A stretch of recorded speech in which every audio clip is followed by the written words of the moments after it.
Live from the nation's capital, Washington, D.C., just yards from the Supreme Court and the plaza host where the Capitol is.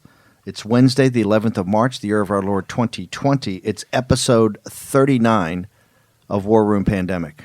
Jason Miller, my wingman on War Room 2020, has joined us because of this now metastasizing issue of this health crisis, this pandemic that's here in the United States, throughout the world. Also, Jack Maxey, who runs the day-to-day of the War Room. We're going to be joined in a few minutes by Dr. Stephen Hatfield.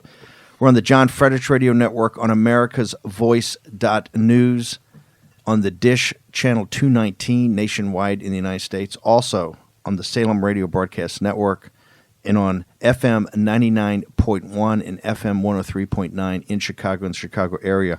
Also honored to be joined by throughout the world on shortwave and medium wave radio, on the nexus.org, in the Italian radio service. We've gotten feedback now last night as I was going through the people. We want everybody that's listening out there on shortwave and medium wave to basically send a comment. We had them last night from the Ukraine, from Bogota, Colombia, from Russia, from India, from Thailand. It was overwhelming. And your comments about the show, we're trying to give you in 1 hour a day a succinct analysis and assessment of how this looks from Washington, D.C., as we look at the world of both economics, the financial capital markets, and particularly in this worldwide health crisis. President Donald J. Trump, his quote on this is, "Nothing is inevitable. It's about human action and human agency." And you're seeing the United States government try to, engage and take this on as he's taking on the some of the medical bureaucrats, pulling this team together. And by the way, we had a very good response today on Capitol Hill, or on the TV shows with Azar. We're going to get to that in a second. Let's go to that before we bring in Hatfield. This is Azar. It got a little jammed up yesterday by CNN, but this morning came back pretty strong. Let's hear the quotes, Jason. Right, here he is with George Stephanopoulos. This morning, as we just heard, there are still so many issues surrounding testing here in the United States. We're still hearing from doctors they can't get the tests they need. So just lay out the bottom lines right now. How many Americans have been tested? How many will be tested? And what is that likely to mean for the number of cases here in the United States? So, George, the key thing your viewers need to know is that we have and always have had the capacity to test anybody who's suspected of novel coronavirus. Right now, we have millions of tests available. Anybody who's a person under investigation, suspected by medical professionals or by public health officials, is going to get tested, will get tested, and we'll get that data if they're a positive case. Let's talk about these containment measures we're seeing. New Rochelle being contained right now. Washington State expected to announce today really a ban on any kind of large gatherings. And Dr. Fauci was pretty sober yesterday afternoon. How much more of this are we going to need? More of these containment measures are we going to need to prevent a big spike in cases? Yeah, George, we're going to see very aggressive efforts to try to mitigate and contain this situation. We commend New York. We commend Washington. We're embedded with them, working closely. In fact, today, we're going to be releasing the CDC's recommendations to various jurisdictions that have had clusters. And we're going to lean in, as the vice president said. We're going to be always recommending fairly aggressive measures, because if we can slow the spread, if we can contain these clusters in certain communities, bring that speed down, the hope, of course, is that, like most respiratory diseases, as we get to warmer weather, as people disperse and just naturally distance themselves with outdoor activities, etc., this can help actually slow things down. So we're working always to buy time so that we mitigate impact here in the United States. So does That's much stronger than yesterday. Right? 100 times better. This was on point. And Stephanopoulos really didn't have much pushback. That's Secretary Azar, the head of Health and Human Services, who's basically the chairman of the task force, reports directly to the vice president. Vice president reports directly to the president. Now, we've got a bunch of other international news we're going to talk about. But Fauci also went to Capitol Hill and said, I know we don't have that clip yet, but said that it's the fastest we've ever gotten through phase one on trying to test a vaccine. Now, we've got therapeutics out there. We've got this potential vaccine that could still be a way off, but you're seeing that the president's trying to, I think, with a sense of urgency, move this thing on, much faster. We both got economic issues about this. Now we have a capital markets and finance issues. But I want to go to Dr. Hatfield. It was Fauci yesterday that was pretty blunt. Hang on for a second. Let's listen to Fauci then. You get the Fauci piece right now you can pull? The NIH is involved, as you know, in understanding the pathogenesis or how these viruses work, but also in developing countermeasures. Given the limited time, I would like to have my remarks confined to two aspects. One is the development of vaccines, what's the realistic expectation, and the other is the development of countermeasures in the form of therapeutics. With regard to vaccines, as I've mentioned publicly many times, we were able to very quickly go from an understanding of what this virus was to what the genetic sequence was to actually developing a vaccine. But there's a lot of confusion about developing a vaccine. In the next, I would say, 4 weeks or so, we will go into what is called a phase 1 clinical trial to determine if one of the candidates, and there are more than one candidate, there are probably at least 10 or so that are at various stages of development. The one that we've been talking about is one that involves a platform called messenger RNA, but it really serves as a prototype for other types of vaccines that are simultaneously being developed. Getting it into phase 1 in a matter of months is the quickest that anyone has ever done, literally in the history of vaccinology. So that's pretty powerful. I mean, people are on point here. I know the therapeutics are coming along. Dr. Stephen Hadfield is the author of 3 Seconds Until Midnight. In addition, he is one of the top leading experts as virus hunters, having come out of the U.S. Army Research Lab for all biomedical issues, and also he's an adjunct professor at GW University. Dr. Hadfield, thank you for joining us today on War Room Pandemic. Good morning, Steve. So can you give us your assessment? Dr. Fauci yesterday at the afternoon press conference, and they're doing press conference for people throughout the world. They do a press conference at the White House every day from the press briefing room at about 5:30 with the vice president and the entire team. He basically said, hey, this is going to pop up everywhere, right? That the containment issue, Azar said today we're going to try to contain it, but basically it's here, and as more tests get out and more of the extraction units get out with the test, you're going to have more than, I think we've got 5,000 people officially tested right now, Jack, is that correct? A little more, yeah. You're going to have much more than that. They're talking about millions of units of getting out there. What's your current assessment of where we stand with this? Well, we're behind the curve. The federal government's making great efforts. I mean, it's astounding what they're doing. The problem is with the local authorities. I phoned D.C. Public Health 2 days ago to ask about, there was an individual I knew of that I thought probably should be tested, and ask what the procedure is and where do I send them. And the people on the other end of the line didn't have a clue. They said, well, we don't know. Stephen, I said, well, what do you mean you don't know? You're public health. Well, we don't know. Send us an email and, we'll try to find an answer for you. So then I did some other phoning around, and there's testing But hang on. When you say local authority, you've seen Governor Inslee in Washington, you've seen Governor Cuomo in New York City. He's kind of containment area. I mean, to the degree that you keep telling us, and I agree that the local authorities are where the tip of the spear, where the rubber meets the road here.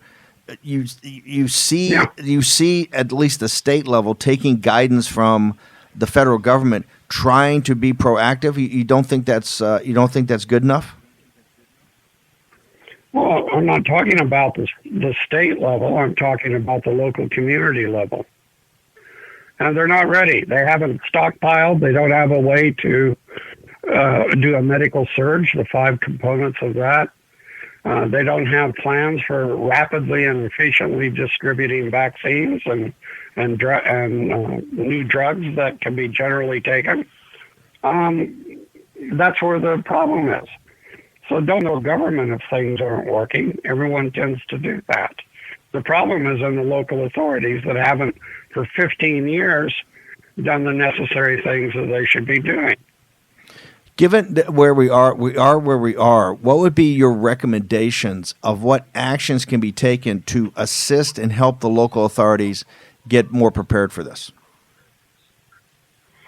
Well, there's guidebooks out there. They've been put out since 2005 on exactly what a community needs to do to prepare. And there's a booklet for each sort of section, whether it's emergency medical services, the formation and use of alternate care sites, what these local communities should have been stockpiling themselves. Very basic stuff like masks and gloves. And it outlines very clearly what the federal government's responsible for doing and what the states are responsible for doing. And the states have made some really good efforts. They can get a CDC drug pushback. They can receive it, and they can start getting it out to the local authorities pretty good. And then that's where the chain of events seems to stop. Dr. Hatfield, let me turn, because I know you're pressed for time. Let's go to Dr. Fauci's testimony today. Where do you think we are as far as A, a vaccine, and B, one of the things you've been pushing, therapeutics? So where do you think we actually stand on both? Take vaccine first, and then let's go to therapeutics. Vaccines can be tricky things. It's easy to make a vaccine. It's difficult to make sure that it's safe. There was a recent dengue. It's a funny name. It's an African virus, but it's mosquito transmitted, and the world has been working. Which for our flat listeners, out to get a dengue vaccine. Doctor, I've had dengue, by the way. Vaccine. Yeah, Jack, it's miserable. You're afraid you won't die. And the vaccine went out. It went out for a large, and it started hurting people. They had to stop it. They had to withdraw it. So we have to make sure that these things are safe, and that takes the time. Not the actual making it and everything.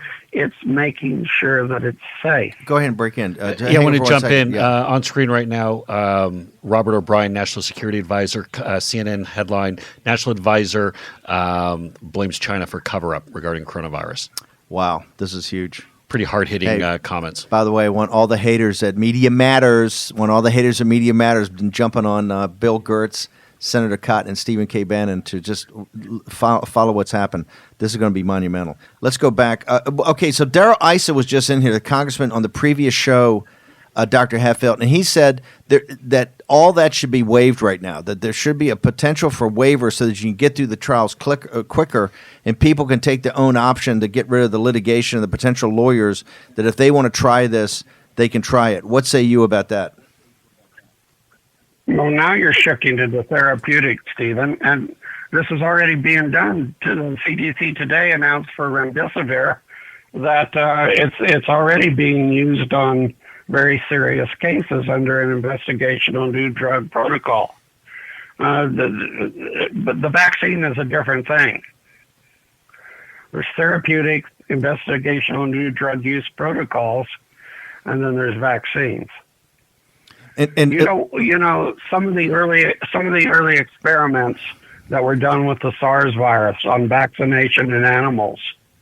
The vaccine was successful. The animals had immunity, but when you challenged them with that virus, it set up a tremendous allergic reaction in the animal's lungs. Well, I mean, really life-threatening reaction in the animal's lungs. You can't release that to a human population. Doctor, we got to jump here, but one last thing. On the therapeutic side, when do you think things will be approved, your best guess, and be out there that people can start to take as therapeutic? Understanding we've never had an AIDS vaccine, we don't have a SARS vaccine, so vaccines could be a ways off. How quickly do you think you see some sort of therapeutic cocktail that could be out there? Well, I think it's coming incredibly fast. And you don't make predictions, because if you don't make your predictions, everybody's mad at you. But it's moving at breakneck speed. I mean, I can't imagine it moving any quicker. Dr. Hatfield. And there's a couple things that are going on, and that look promising. Okay, Dr. Hatfield, thank you so much. We appreciate it. I know you're super busy today. One of the War Room co-hosts has been out helping with all these different task forces to get quality work done. Dr. Stephen Hatfield, author of 3 Seconds Until Midnight. I want to go back to Jason Miller. Yeah, I want to go back to Robert O'Brien, National Security Advisor, speaking at the Heritage Foundation this morning, said the following with regard to China. Unfortunately, rather than using best practices, this outbreak in Wuhan was covered up, O'Brien said, citing instances of doctors who were silenced. Quote, it probably cost the world community 2 months to respond, he continued. And then he said, I think we could have dramatically curtailed what happened in China and what's now happening across the world. Then he praised President Trump's courageous early decision.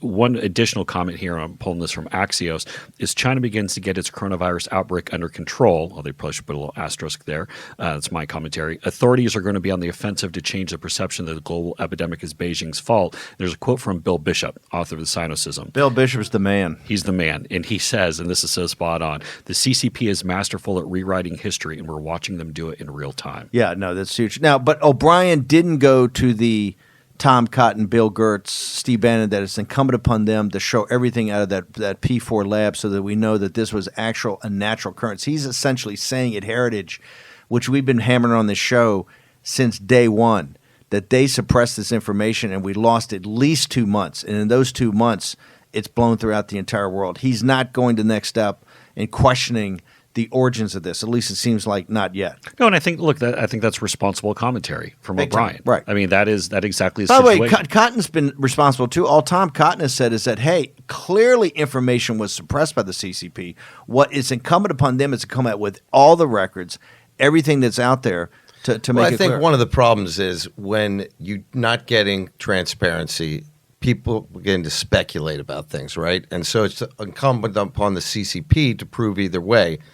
But I think that one of the things that we need to do is not keep looking backwards. We have to keep looking forward. And if you want another quotation for today that ought to put the hair up on people's necks, it's from Tom Bossert, former National Security Advisor for Homeland Security.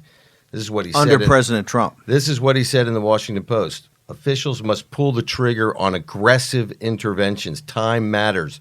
2 weeks of delay can mean the difference between success and failure. Public health experts learned this in 1918 when the Spanish flu killed 50 to 100 million people around the globe.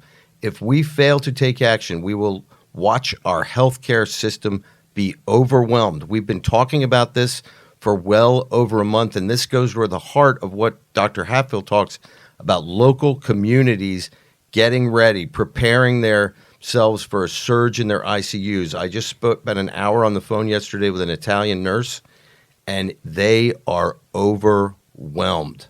I want to get Jason for the first half of the show. He's got to take off. Jack and I will be here for the whole show. Right now, banging heads and making the medical bureaucracy. What Bossert was saying yesterday. Do you think the task force is, there's all kind of stories out there, and the president just tweeted, I guess one in Vanity Fair, he's taking the aggressive position, hey, we're on point on this thing. How do you think, number one, it is in reality, and number two, what's the media narrative on this? So media narrative right now is, look, everything is coming into the beat up on Trump phase as far as the way that the national media is looking at this. But they're also all the haters are coming together. Just Trump can't do anything right. Right. But they're also setting up essentially a multi-front war when you talk about in the political sense, with Nancy Pelosi and House leaders putting forward their plan this afternoon on what they want to do. Their economic plan. But then also we're going to see Joe Biden tomorrow evening from Wilmington, Delaware, with his plan. And this is the real mano-a-mano matchup we talked a little bit about in War Room 2020. Now that we know that Biden will be the nominee, at least until Hillary Clinton steals it from him at convention. But this is where now Joe Biden, I think, will have very much of a small ball managerial thing where it's, I know the people at CDC. I know these different administrative state bureaucrats. I know how to work with people. Kind of the same language he always comes with. This, but what we need right now is what we've seen from Trump, which is the big, bold action. We need to continue seeing the big, bold action. And also we're seeing the markets today taking the big, massive hit because the partisan opponents are shooting it down. Fauci goes up yesterday on at the press conference. They're doing press conferences every day at 5:30. Goes up there and says, hey, essentially this thing's not contained. You're going to see a lot more coming up when the tests get out. Do you think in the messaging coming out on these afternoon things that you need to craft it in a way that you talk about that but follow up with, hey, here are the actions that we are taking, to make it more action-oriented than analytical? The analysis is fine, but you got to come forward, and somebody's got to take on Bossert's. And I'd like to have somebody have an op-ed from one of these guys in tomorrow's Washington Post that takes on Bossert fact by fact and say, here's exactly what we're doing. Here's why the hospitals are not going to be overwhelmed. Well, Fauci yesterday had some pretty strong comments, and I pulled them out. And I think he's trying as hard as he can to be straightforward with the American people, but I don't think that anyone's really prepared for what's coming. If it comes like it's coming in Spain right now and in Italy and France, He said, "We would like the country to realize that as a nation, we can't be doing the kinds of things we were doing a few months ago. It doesn't matter if you're in a state that has no cases or one case. If and when the infections will come, and they will come. Sorry to say, sad to say that. When you're dealing with an infectious disease, we want to be where the infection is going to be. Everybody should say all hands on deck," he added. Okay, so Jason, I only got 30 seconds with you. What about Fauci? That was a framing device yesterday. Do you drive that forward hard? Do you skate where the puck's going to be? Absolutely, and I think this is the thing that the task force needs to do every day is figure out what they want their Drudge headline to be. So they essentially write their own headline when they come out in that first minute or two of the vice president talking. Okay, this is a War Room Pandemic, episode 39. For the world, we're going to return. It'll be Jack Maxey, myself, to go through what's exactly happened on a global basis in the United States. We return in just a moment.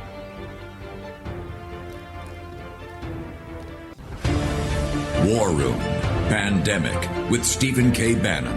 The epidemic is a demon, and we cannot let this demon hide. War Room Pandemic. Here's your host, Stephen K. Bannon.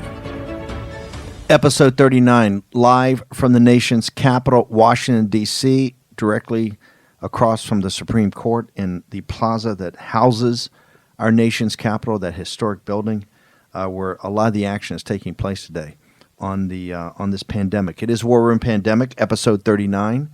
Throughout the world, John Fredericks Radio Network, Salem Broadcast Radio Network, America's Voice.News, which is now Dish Channel 219 throughout the country. Also FM 99.1 and FM 103.9 in Chicago. And throughout the world, 250 million English-speaking people in northern Italy, Central Europe, also Germany. We got Germany, Russia, Africa, Latin America, South Asia, India, Southeast Asia, and China. So it's all. We got tremendous comments. Give your comments. Go to the site nexus.org. Send your comments in. I try to get to them every night. It's just amazing. We had comments from all the way from Bangkok, Thailand, to Bogota, Colombia, to Russia, to Ukraine, Germany, particularly in Italy. Want to hear all what's going on with the people in northern Italy particularly. Joined now by my the man that runs the engine room, Jack Maxey, who I just found out had dengue fever. And always know the chief medical officer at the War Room had not shown me the sign off, the checkoff list. Always good to know by your co-host what you're finding out in confined spaces. We can add to that Zika and chikungunya too, Steve. Wow. I'm a viral magnet. So Thank you. It's always great to know. That's a good. Okay, over almost 3.6 million downloads on all the platforms. We also want your participation, particularly throughout the world if you're on Twitter. Hashtag War Room Pandemic. Hashtag War Room Pandemic. Send your observations, send your comments, your inquiries, things you want to see on the show, etc. We've got so much going on. On a day when Azar is up defending the actions been taken on containment, Dr. Fauci's on Capitol Hill talking about the rush to get a vaccine, the quickest phase 1 ever in the history of the country. They're talking about therapeutics. The President of the United States is talking about an economic plan and now into a tussle with both the Republican Party and the Democrats on coming up with an economic plan to get through this crisis. In addition, probably the most important thing today, National Security Advisor Robert O'Brien, and he is not a guy that sets his hair on fire. Very low-key, very professional, a lot of gravitas, goes to the Heritage Organization right around the corner from us, gives a talk this morning, and basically throws down on the Chinese Communist Party, something we've been saying on the show, and one of the reasons we started the show back in January, that the Chinese Communist Party under President Xi has not been straightforward about this virus. They suppressed information for at least 2 months, caused a horrific situation throughout the entire world. They suppressed the voices of the great martyr of this from Wuhan, Dr. Li, who basically died in service to his country and his countrymen. He was the first one with his 8 other medical school brethren who outed the CCP and said, hey, they had a SARS-like epidemic in Wuhan. He was suppressed for that. He was basically had to sign a document saying that he was a rumor monger and he would shut up. Later, when they exonerated him in front of the nation, he went back and volunteered to go back to the hospitals where he caught the virus working on a patient and died several weeks later. A true hero. the people in China, the Chinese people, are some of the most decent, hardworking people on earth. They are suppressed by a totalitarian dictatorship, and that has been called out today by the National Security Advisors. Now they try to rewrite history. President Xi goes down, and this was a Potemkin village, complete phoniness of Xi yesterday. You see the things. He's addressing the people in Wuhan from closed-circuit television, from a secured location. He's got the mask on. I mean, he's not walking around the streets. That was a totally Potemkin village, complete phony trip down to Wuhan, was it not, Mr. Jack Maxey? Well, I thought ironically, it looked like he was wearing an N95 mask when he was speaking to the patients and the doctors from the I didn't want to say secure room on the far side of Wuhan. Looked like he got it from Prestige Ameritech down in the old Kimberly-Clark factory of Mike Bowen and the team down in Texas, Dallas, Texas. No, let's go to Italy right now. What is the count and amount in Italy, as now they have shut down the entire country because they want to stop the spread of this? Italy is kind of late to the party of having dramatic measures, right? But people should remember 2 weeks ago when we had Maria Luisa Rossi Hawkins on from Mediaset from Rome, this was a couple of dozen people infected and 5 people dead. Where are we today? We have 10,149 people infected in Italy right now, 631 dead. As you know, they put the entire country into a sort of modified quarantine. And speaking to a medical professional there last night, one of the great fears that they have is that all of the people who were up in the north working at the factories, et cetera, fled south over the weekend. And so there's a real concern that the South is going to be confronting the same thing that the North has been confronting for the last several weeks.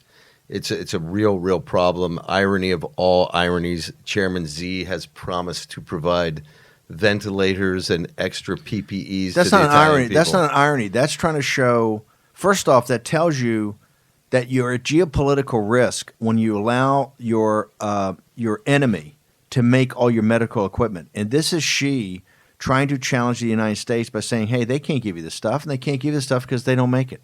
We make it, and so they're providing the ventilators, they're providing all this. This is in the grill of the West. And also, let's remember, there are a significant number of Chinese nationals living all around Milan because they have bought a bunch of the smaller factories that made things that used to be owned by Italians. So it seems to me that there's a great concerted effort around the world to try and make it seem like Italian tourists are spreading this around the world.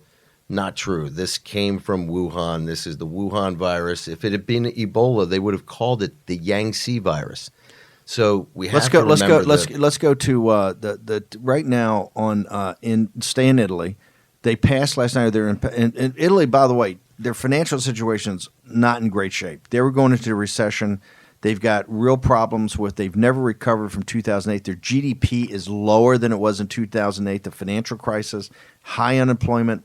This is why Salvini and the right have been so popular over the last couple of years in trying to take charge of the government. But they announced last night a pretty dramatic financial package just to focus on Corona. 25 billion euros, which would be roughly 29 billion.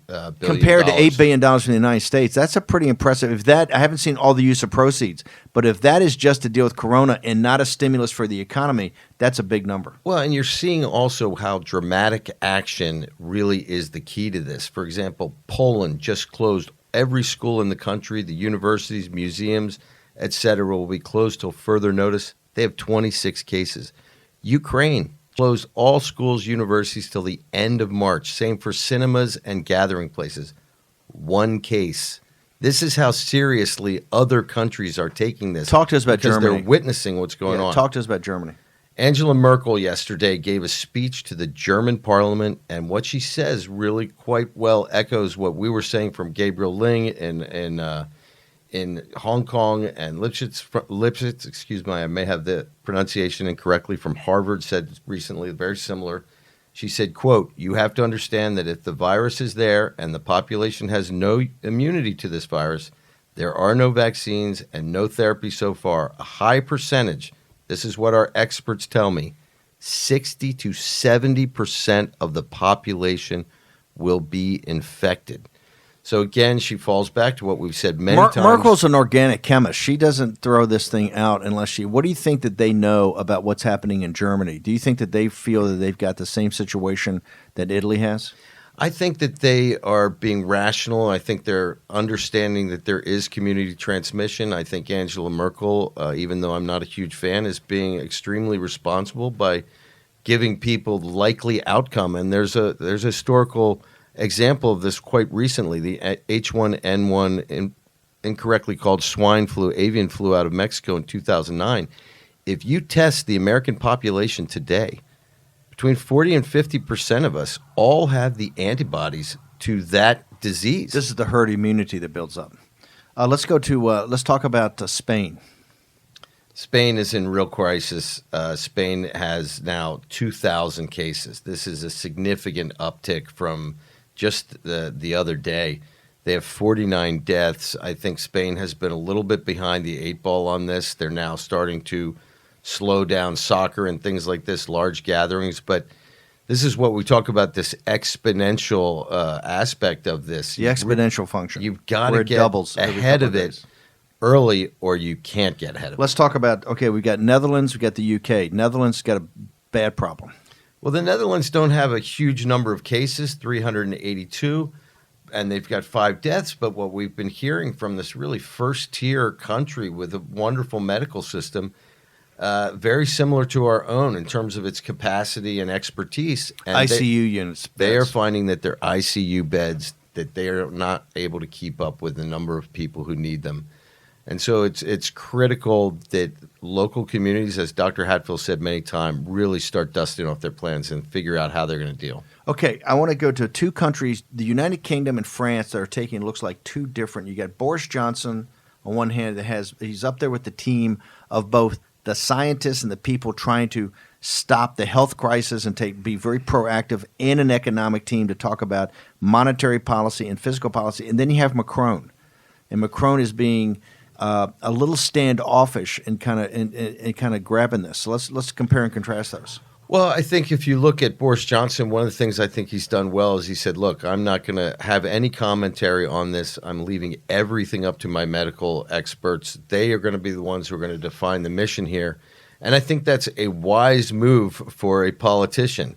I think Macron has been kind of catching up to circumstances. Obviously, they have now inside the parliament in France, they have at least 5 cases, and the person who ran the snack bar in their parliament was also tested positive. So the likelihood is you're going to start seeing like political panic to a certain But they have extent. not closed the border with Italy right now, No, correct? they have not. Austria did. Austria closed all rail traffic, passenger rail traffic today. I think that one of the things that's happening in Europe, and it's partially seen in Merkel's understanding, is there's not really going to be containment at this point. The era of containment is They may have missed over. they may have missed the window. It's mitigation, I think, that now is going to be the thing. And Mitigation in Europe could be different than the definition in the United States, because Europe has these euthanasia laws and assisted suicide laws, particularly for the fact that this the tougher part of this falls on the elderly. At least it looks like right now are heavy smokers, people with already preconditions. There's going to be a whole host of questions as this comes up with the situation at the hospitals and the ICU units, that mitigation there could mean triage, right? Well, we're already seeing it in Italy, is my understanding, that they are basically turning away people above a certain age, saying that because the care is palliative already, right? Even if you're on a ventilator, it's to try and give your own body the opportunity to catch up to the disease function and overcome it. So if you're a hospital and you have to make a decision as to whether or not to give the ventilator to a 30-year-old mother or a 75-year-old man, you have to make the decision for the 30-year-old mother. And this is why I've said a couple times, people have to prepare themselves emotionally, because the medical procedures that are likely to come out of this are not like anything we've ever seen. It's gonna implode a lot of our expectations. I want to. By the way, sources are telling me one of the nations here, and if you're hearing us on shortwave or midwave, Middle Wave Radio. We want to make sure you go to the nexus.org site and give us your comments. The comments are quite frankly unbelievable as we get all these comments. We're also up on G News later in the day, subtitled in Mandarin and Cantonese so that you can, if you're in the Chinese mainland, which the G News guys power through the firewall, you can see this. We want to make sure everybody in central China, particularly in the Wuhan, Hubei province area, gets to hear the show. Russia, I'm hearing from sources, my sources are telling me that you could see an explosion of this in Russia, that they've been late to report this. Not a lot of cases, I don't think, but that there is, this is why I think the Ukraine is trying to get ahead of this, Eastern Europe, Poland's trying to get ahead of this. You're seeing that these nations are trying to get ahead of this. The Russian Federation is claiming right now that they have only 20 cases, but we can extrapolate that if they have 20 cases, they have hundreds of cases.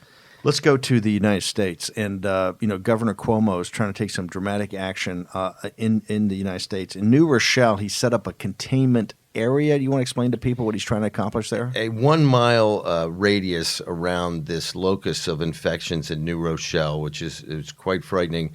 They've set up a 1 mile perimeter. They're going to put these people under quarantine, try and do massive testing to try and understand the rate of infection in the area, and then possibly to be able to do case contacts for some of the people who might have stepped out. This is what I like about that. This is bold action. I mean, no one in the United States has done this today. Apparently, the National Guard are going to be delivering meals to people who are homebound in the community. They're taking really strong action, and I think to a certain extent, it must be comforting for some of the people there to see guys in uniform showing up and letting everybody know that this is a real crisis that's on the way. I keep coming back to what a wonderful doctor said to us last week on the show, that you're in that situation where you feel little raindrops on your face and the horizon's a little gray, but a hurricane is coming and America has to prepare. Go back to this cluster. One of the things we've seen throughout the world, whether it's Qom, Iran, whether it's Lombardy and Milan in northern Italy, whether it's in South Korea, whether it's in Hubei province, whether it's in Seattle, Washington, this thing tends to cluster in these intense things. In New Rochelle, they've determined that what they're going to try to do is basically quarantine in a square mile around this, get to the bottom of, do intense testing. It's kind of a combination of Hubei and really South Korea. South Korea, the question was asked by Jim Cramer today on CNBC at the opening of Squawk Box. Are you South Korea or are you Italy? Right? And he means by that, do you take massive actions up front, particularly on testing, to over-test, to get out there and test, and then do containment process of literally shutdowns of specific areas? Or you like Italy, which, remember, we just had Louisa Rossi Hawkins on here 2 weeks ago. There was only a handful of cases, but you kind of lose that time. You try to do some things in reaction, but it gets away from you. So is the United States, are we more to Korea or are we more to Italy? And I think many nations of the world are asking this. Cuomo in New York is trying to be, and I know he's not the cup of tea of a lot of people that listen to our guests, but he's doing something I think a governor should do, which is taking bold action. Well, I think that one thing is critical that show you that what happened in Korea. Korea is testing tens of thousands of people. And one of the things that I think we have to understand, if we cannot test at that rate, then we do not know.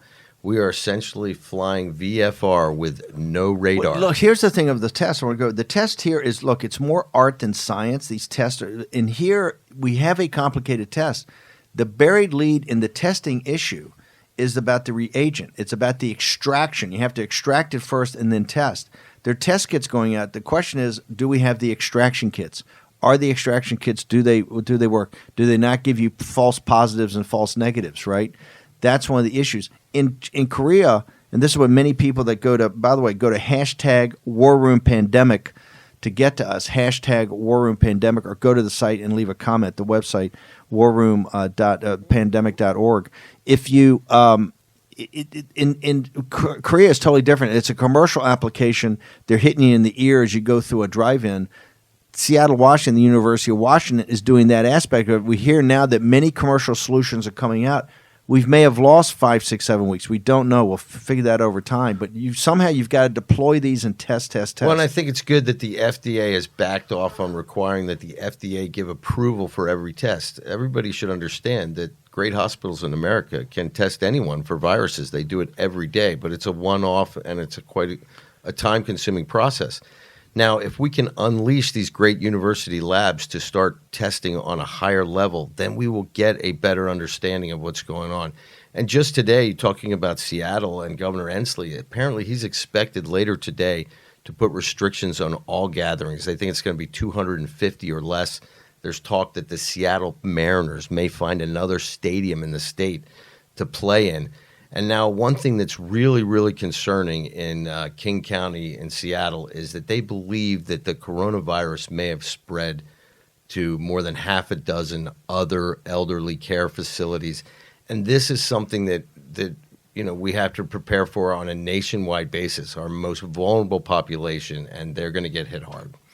Anything, I want to turn to the economics and everything that's going there. Anything else, any other big headlines people should be aware of coming out of the States now? It's exploding all over, and we want to get to this. But like President Trump said, nothing is inevitable. This is human action and human agency. You can see this every day as you get the task force doing the daily brief at 5:30. I do think the task force ought to, given what Fauci said yesterday, every day ought to be a little more action-oriented. Hey, here are the actions we're taking. Here's how we're getting ahead of this. Here's how we're working with Inslee. Here's how we're working with Cuomo. Here's, it gets to Hatfield's thing. The farther down the deck, till you get to the deck plates at some of the regional and county and cities, you don't know if the word's getting out there, if test kits are getting out there. That's the thing today. I think they got to be pushing through the system. Well, I mean, I think one of the things that will happen in a situation like this, people will take bold action on their own, even if the government does not direct them to do it. And I think really the government should be driving that bold action and reassuring people about the steps that they can take and what communities can take. And instead, we've sold out of toilet paper all around America. Yeah, we've got basically an economic crisis underneath us about the supply chain and also the perturbations with travel and all this, all the other industries, airline industry, Boeing, the manufacturing industry. President's working through all that, putting through proposals. There's a lot of pushback. Nancy Pelosi has already said this afternoon, I think around 4 o'clock, right before the daily briefing from the White House, she's going to put forward her economic plan. We've got the world's capital markets are in absolute turmoil. Part of that's driven by the Saudi-Russia feud that's going on in OPEC about oil and about how much oil is going to be actually pumped and sold at what price. It's having a massive impact here in the United States. As the United States has become an oil exporter, one of the key components of the Trump economic renaissance has been the fracking industry in West Texas, Pennsylvania, and up in the northern plains, up in North Dakota. Okay, you can go to, want to hear from you, #WarRoomPandemic. Also, if you're listening on shortwave or midwave on .org, please give your comments. We want to hear your observations on the show. We know we're listening. People are listening all the way from South America through the Middle East, Africa, all the way to India, Russia. We got tremendous comments last night. Also, everybody in the United States is listening. Please go to the website, leave your comments, leave your observations, download this on a podcast, push it out to your friends. Every day we try to get you a succinct summary of the analytics and back of the headlines. And we're here to, we're going to probably try to start doing some specials. I think we're going to have another weekend special. We get such great feedback on that. I want to thank everybody associated with the production of the show, particularly America's Voice.News and the John Fredericks Radio Network. Honored to be in partnership with this. Stephen K. Bannon, War and Pandemic, Jack Maxey. See you tomorrow at 11.